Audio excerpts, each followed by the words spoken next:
Ассаламу алейкум туугандар. Жерси гигант жөжө коростор сатыкка чыкты.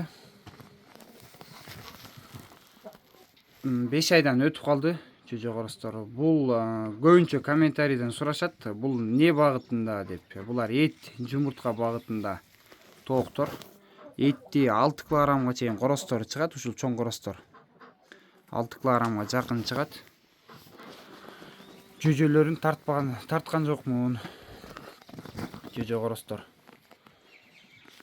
Уруктукка, үрөөнгө койгону болсо жакшы коростор. 9 корос бар. Сатыла турган. Жөжө коростон 9 калды. Баасы 2000 сомдон. Жерси гигант деп кызык болсо Google'дан да издесеңиздер болот. Тазасы, чиста. Оштон Дамир деген акеден алдырганбыз. Жумуртка кезинде алдырып, аштырып, ошондон чыккан коростор. Тиги чоң корос Россиядан Валерий деген урук бар. Ошол жактан жумурткасынан келип аштырылып, ошондон келген. Бир түлөк корос. Ал сатылбайт. Жөжө коростор сатылат. 9 жөжө корос бар.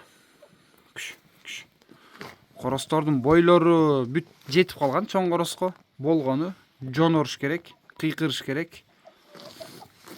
Ишти кылыш керек. Короздор кыйкыра элек. Мындан 1 ай чоң коростор бар. Өзүмө алып калган 3-4 корос бар. Алар кыйкырып, уже тоок басып калды. Булар 1 айда жарап калат деген үмүттөбүз. Бияка өткөзөйүнчү. Журка өтүп кетишпейди.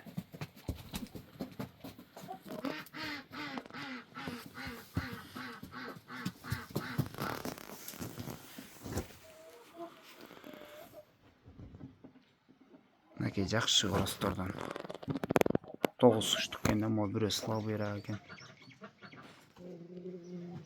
9.